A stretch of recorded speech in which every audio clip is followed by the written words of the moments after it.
កើតមកក្នុងលោកតែងតែមានទុក្ខកំរបានសុខដោយក្តីប្រាថ្នាព្រោះសត្វមានកម្មជាសង្ខារា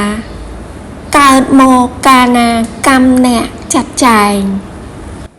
សត្វមានបុណ្យខ្ពស់កើតព្រំទេវតាឬមានវាសនាបានត្រឹមមនុស្សលោកសត្វខ្លះមានបាបជាប់ច្រើនកកោក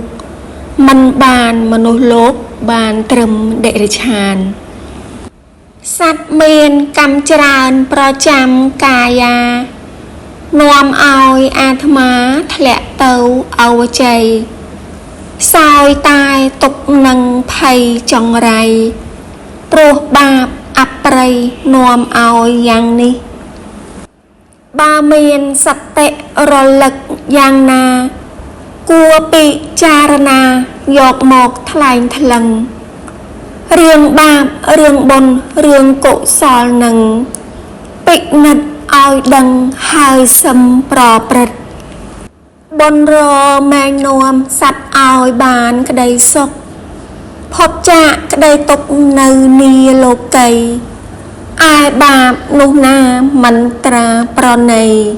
បំផ្លាញសេចក្តីសុខឲ្យវិនាសទោសៈនេះខ្លាំងកម្លាំងក្រៃលែងតែឲ្យដោះវែងគ្មានអ្វីខ្លាំងដូចត្រូវកាត់ពីតិចត្រូវក្តិចពីតូចត្រូវកិច្ចឲ្យរួចពីទោសដែលខឹងអ្នកប្រាជ្ញបុរាណបានឲ្យដំណឹងជាអ្នកមិនខឹងទៅហៅខន្តី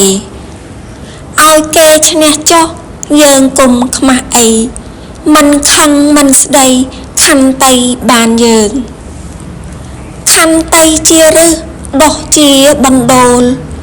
ខន្តីជាមូលមេធរទាំងអស់ខន្តីជាស្ពានជាយានសប្បុរសអ្នកប្រាជ្ញទាំងអស់អាស្រ័យខន្តីទៅសួរនិព្វានគ្មានទៅដោយអ្វីទៅដោយខន្តីជាស្ពានដំណើរខន្តីនេះសុខផុតទុក្ខប្រសើរមិនចាំបាច់ធ្វើទ្រពហូរចូលឯង